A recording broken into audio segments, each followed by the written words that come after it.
Bismillahirrahmanirrahim. Assalamualaikum warahmatullahi wabarakatuh. Puji syukur kita panjatkan atas kehadirat Allah Subhanahu wa taala dengan bersama-sama mengucapkan alhamdulillahirabbil alamin. Serta marilah kita mengirimkan salam dan salawat kepada baginda Muhammad sallallahu alaihi wasallam.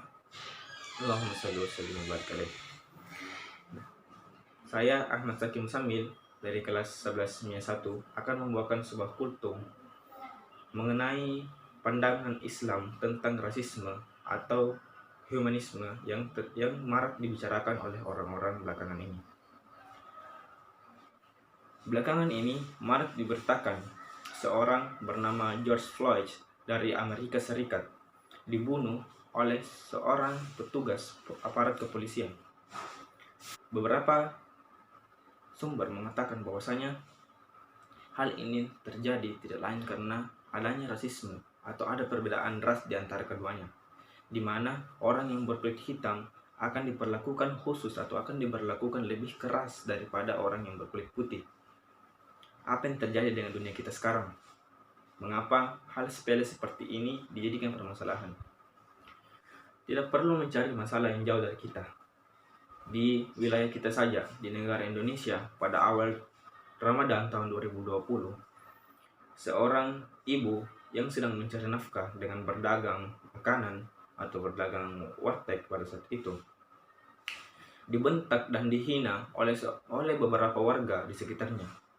Di dalam Quran surah An-Nahl ayat 90, Allah berfirman yang artinya,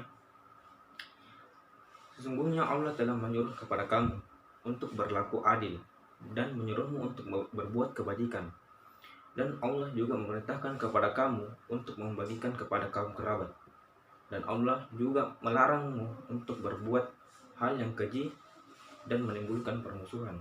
Dalam ayat lain, dalam Quran surah Al-Hujurat ayat 13, Allah Subhanahu wa taala berfirman, Ya ayyuhan nasu inna khalaqnakum min dzakarin wa untha wa ja'alnakum syu'uban wa qabaila lita'arafu.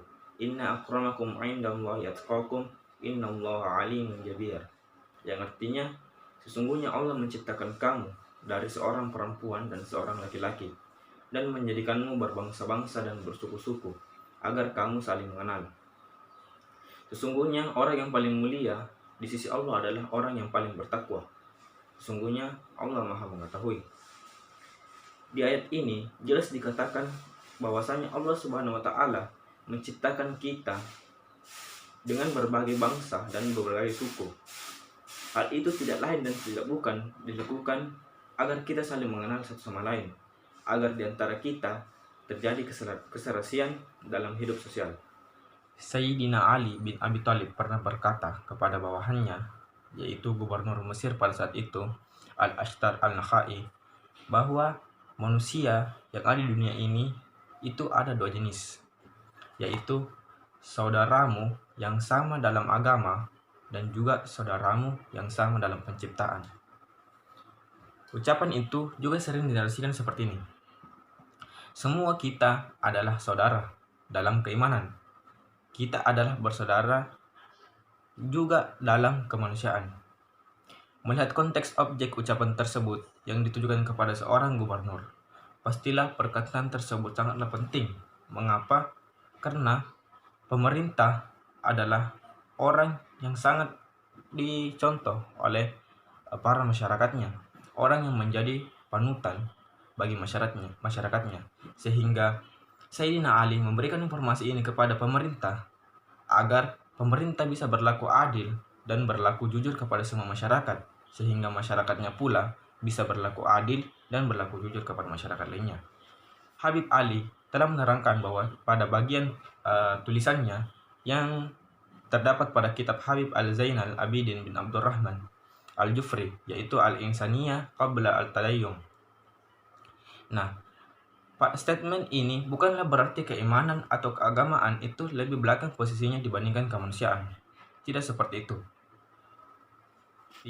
Setidaknya kita harus pahami dengan jernih bahwasanya perjalanan seorang dalam memilih beriman dan bertakwa serta terus-menerus meningkatkan kualitasnya itu membutuhkan tegaknya fondasi nilai-nilai kemanusiaan yang baik sebagai gambaran real hidup baginya yang niscaya sinambung dengan laku amal-amal salehnya. Karenanya, setidaknya sentuhan-sentuhan kemanusiaan ini perlu diaturkan terlebih dahulu kepada orang-orang yang hendak memasuki Islam atau beranjak lebih dalam kepada peningkatan derajat keimanan dan ketakwaan. Tapi pada saat ini kita tidak mempersalahkan tentang bagaimana kita mengajak orang untuk memasuki Islam. Kita kembali kepada permasalahan ibu tadi. Razia, bentakan, teriakan, makian hingga gebukan, itu semua jelas bukanlah jalan yang selaras dengan nilai-nilai kemanusiaan universal. Juga jelas bertentangan dengan Al-Quran. Pada Quran Surah An-Nahl ayat 125 dikatakan, ajaklah kepada jalan Tuhanmu dengan hikmah dan cinta. Bukan dengan paksaan, bukan dengan celaan, bahkan bukan dengan bentakan. Dan asas amar ma'ruf yang wajib dijalankan dengan cara-cara makruh, bukan dengan cara-cara mungkar, agar tidak menjadi gerakan amar mungkar. Bukankah Islam tidak mengajarkan kekerasan dan kekasaran? Bukankah Islam adalah rahmatan lil alamin?